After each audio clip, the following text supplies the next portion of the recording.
அனைவருக்கும் வணக்கம். ஒரு அழகிய கதை, கற்பனை சிறுகதை எண் 7. ஒரு ஊரில் ஒருவன் வசித்து வந்தான். அவனுக்கு ஒரு நல்ல அழகான மனைவி இருந்தாள். ஒரு சில நேரங்களில் சண்டை போட்டுக் கொள்வார்கள்.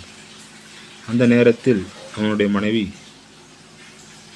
சில வார்த்தைகள், தவறான வார்த்தைகள் உபயோகிப்பாள்.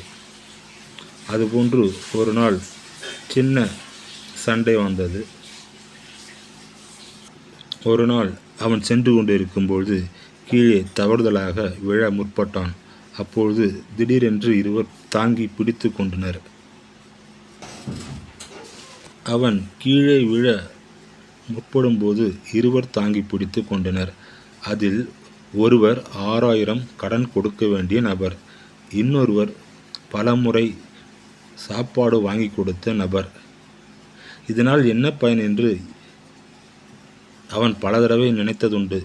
இப்பொழுது அதற்கான பயனை நினைத்து பார்க்கின்றான். குறிப்பாக தானம் செய்வதில் அன்னதானம் மிகச் சிறந்தது. அதை நம்மை காப்பாற்றும். காசு இல்லாத போது ஒரு இல்லாதவருக்கு கொடுத்தால் அந்த பணமானது நபராக மாறி நம்மளை காப்பாற்றும் என்றும் உணர்கின்றார்.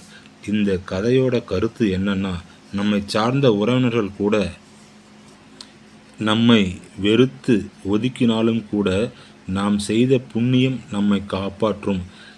எத்தனை கெட்ட சக்திகளிடமிருந்து வந்தாலும்.